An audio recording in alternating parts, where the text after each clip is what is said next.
नमस्कार। इस वीडियो के माध्यम से हम डिस्कस करने वाले हैं मध्य प्रदेश के स्कूलों में कक्षा 10वीं और 12वीं में पढ़ने वाले विद्यार्थियों के लिए उनके परीक्षा पैटर्न से संबंधित महत्वपूर्ण जानकारी या इंफॉर्मेशन के बारे में।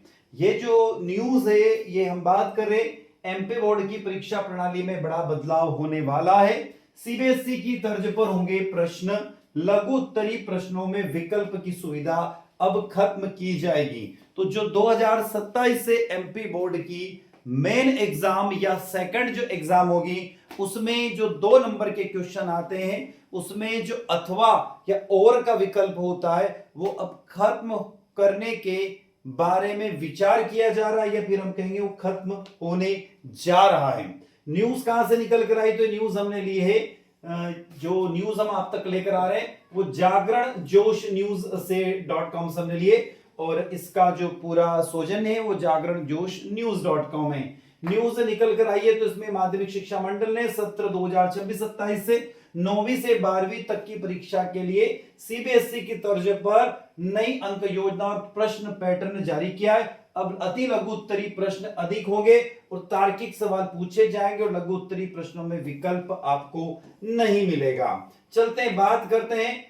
तो माध्यमिक शिक्षा मंडल यानी जो माशिम जिसे हम बोलते हैं उसने सत्र 2026-27 का 9वीं से 12वीं तक के सभी विषयों की जो अंक योजना और प्रश्नों का पैटर्न जारी किया है। इस बार मध्य प्रदेश बोर्ड का प्रश्न पत्र सीबीएसई की तर्ज पर होगा।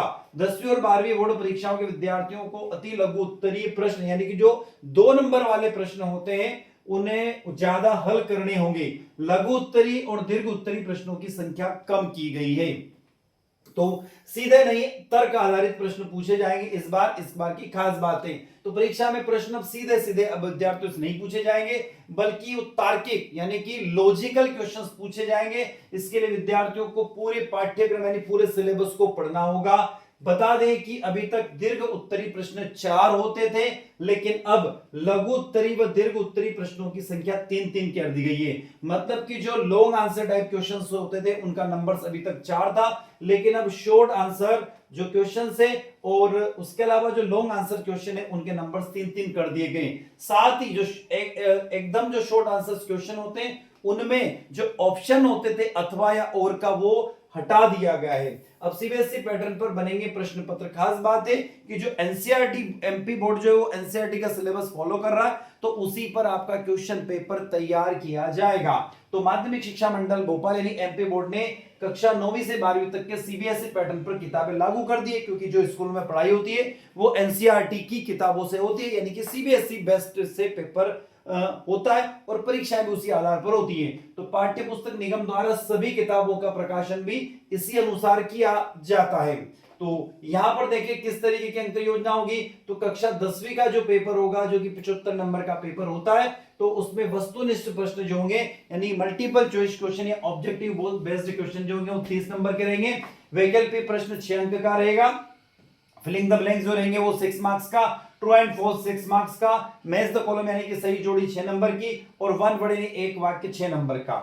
अति लघु उत्तरी प्रश्न जो रहेंगे शॉर्ट टाइप क्वेश्चन वो 12 प्रश्न रहेंगे जो कि 24 मार्क्स के रहेंगे और प्रत्येक प्रश्न जो रहेगा वो 2 मार्क्स का रहेगा। कक्षा 10वीं की बात कर रहा हूं मैं, 12वीं की तरफ अभी ले चलता हूं आपको।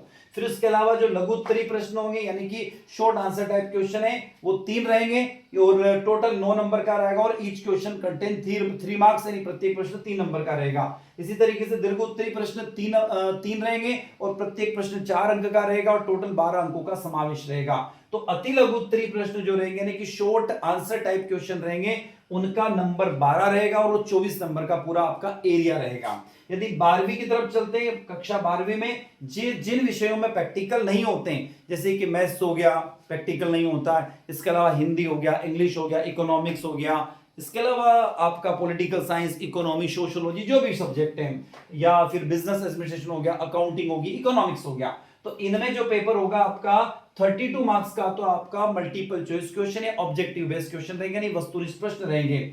इसमें थोड़ा सा आगे चले तो रिक्त स्थानों की जो पूर्ति रहेगी वो यानी कि फिलिंग द ब्लैंक्स आपके 6 नंबर का रहेगा, मल्टीपल चॉइस 6 मार्क्स का रहेगा, ट्रू एंड फॉल्स यानी कि सत्य असत्य 6 नंबर का रहेगा, मैच द कॉलम यानी कि सही जोड़ी 7 नंबर की रहेगी, वन वर्ड 7 नंबर का रहेगा। और खास बात यहां देखो, यहां पर आप खास बात देखोगे तो आपको यहां क्या देखने को मिलेगा, अति लघु उत्तरी प्रश्न 10 प्रश्न रहेंगे और प्रत्येक प्रश्न 20 अंक का रहेगा। मतलब इसमें आपको ऑप्शन नहीं मिलेगा। तो ऑप्शन सिर्फ यहां पर 2 जगह मिलेंगे आपको, जो कि 3 नंबर का प्रश्न और 4 नंबर का जो प्रश्न रहेगा वहां पर ऑप्शन मिलेंगे। और इनकी संख्या मात्र कितनी रहेगी, 3-3 प्रश्न पूछे जाएंगे आपसे। कितने, 3-3 प्रश्न पूछे जाएंगे। सॉरी, यहां पर 4-4 प्रश्न पूछे जाएंगे। कितने, 4-4 प्रश्न आप लोगों से पूछे जाएंगे। तो लघु उत्तरी प्रश्नों की संख्या की भी 4 है और दीर्घ उत्तरी प्रश्नों की संख्या भी कितनी आएगी, 4 आएगी। तो कितना नंबर का रहेगा, 12 नंबर का और 16 नंबर का। सिर्फ इसमें ही आपको क्या मिलेगा, ऑप्शन देखने को मिलेगा। क्या मिलेगा, ऑप्शन देखने को मिलेगा। बाकी जो शुरुआत का ये जो एरिया है वहां पर ऑप्शन नहीं मिलेगा। तो यहां से एक बात आपको ये क्लियर हो जाती है कि 12 और 16 यदि हम इसको जोड़ें तो यहां पर हो जाता 28 नंबर का। जो पूरे प्रश्न पत्र आपका 80 नंबर का क्वेश्चन पेपर है उसमें से 28 नंबर का जो रहेगा उसमें आपको ओनली ऑप्शन देखने को मिलेंगे और बचे हुए पोर्शन में आपको कोई भी ऑप्शन नहीं आएगा। आगे चलते हैं। ऐसे विषय जिनमें प्रैक्टिकल होते हैं, जैसे फिजिक्स हो गया, केमिस्ट्री हो गया, बायोलॉजी हो गया, ज्योग्राफी हो गया, ठीक है, एग्रीकल्चर के सब्जेक्ट हो गए, तो उसमें क्या होगा कि मल्टीपल चॉइस क्वेश्चन आपके 28 मार्क्स के आएंगे। इसमें ऑब्जेक्टिव क्वेश्चन 6 नंबर का रहेगा, रिक्त स्थान यानी फिलिंग द ब्लैंक्स 6 नंबर के रहेंगे, ट्रू एंड फॉल्स यानी कि जो सत्य असत्य वो 6 नंबर का रहेगा, और मैच द कॉलम आपका यानी कि सही जोड़ी मिलाइए 5 अंकों की, वन वर्ड आपका 5 अंकों का रहेगा, और अति लघु उत्तरीय प्रश्न यानी कि शॉर्ट आंसर टाइप जो क्वेश्चन है वो कितने नंबर के रहेंगे, 7 प्रश्न रहेंगे जो कि 14 अंक रहेंगे। और इसमें आपको खास बात है, इसमें ऑप्शन देखने को नहीं मिलेगा, यानी कि प्रश्न सीधे सीधे क्वेश्चन आएंगे, उसमें और का ऑप्शन इस बार हटा दिया गया है। और खास बात आगे देखोगे तो यहां पर आप देखोगे वही बात, 4 प्रश्न पूछे जाएंगे जो कि 12 नंबर का रहेगा पोर्शन और 3 अंक का प्रत्येक प्रश्न रहेगा। इसी तरीके से लॉन्ग आंसर क्वेश्चन वो 16 नंबर का पोर्शन रहेगा, 4 प्रश्न पूछे जाएंगे और प्रत्येक प्रश्न आपका 4 अंक का रहेगा। तो यह आपका पूरा सिनेरियो रहेगा। आगे बात देखें तो बुद्धेश कुमार वैद्य जो कि सेक्रेटरी है एमपी बोर्ड के, उन्होंने कहा कि सीबीएसई की तर्ज पर इस बार 9वीं से 12वीं तक के प्रश्न पत्रों का पैटर्न होगा। इस बार से लघु उत्तरी प्रश्नों में विकल्प नहीं होगा, अब ओनली लॉजिकल क्वेश्चन पूछे जाएंगे। उनका कहना ये, विद्यार्थियों जब आप कक्षा 10वीं और 12वीं की जब तैयारी कर रहे हैं तो प्रश्नों को इस तरीके से तैयार करें कि पूरा आपकी तैयारी लॉजिकल बेस हो। ठीक है, ऐसा नहीं कि भैया हमें रटना है, तो रटोगे तो समस्या आ सकती है। तो कुल मिलाकर आप देखोगे जो मैंने आपको कहा कि मात्र 28 नंबर का जो पोर्शन आपका 70 नंबर में से है उसमें आपको ऑप्शन देखने को मिलेंगे, बाकी का जो पोर्शन रहेगा उसमें कोई भी ऑप्शन नहीं होगा। मतलब सीधे सीधे प्रश्न का आपको उत्तर देना होगा। तो विद्यार्थियों, आई होप ये जानकारी आप लोगों को अच्छी लगी होगी। तो इसी प्रकार की महत्वपूर्ण जानकारी के लिए आप हमसे जुड़े रहिए। वीडियो अच्छा लगता है तो वीडियो को लाइक कीजिएगा, आपके क्लासमेट तक, आपके दोस्तों तक इस वीडियो को शेयर कीजिएगा। कमेंट बॉक्स में कमेंट करके जरूर में बताइए कि वीडियो आप लोगों को कैसा लगा। और अभी तक आपने आपके अपने चैनल को सब्सक्राइब नहीं किया तो चैनल को सब्सक्राइब अवश्य कीजिए, जिससे हमें एक मोटिवेशन मिलता है और उसी तरीके से हमेशा हम आपके साथ बने रहें। तो विद्यार्थियों, हम डॉक्टर देवेंद्र कुमार शर्मा इसी के साथ आपसे विदा लेते हैं। नए वीडियो के साथ, नई इंफॉर्मेशन के साथ पुनः आपसे मुलाकात होगी। तब तक जय हिंद, जय भारत।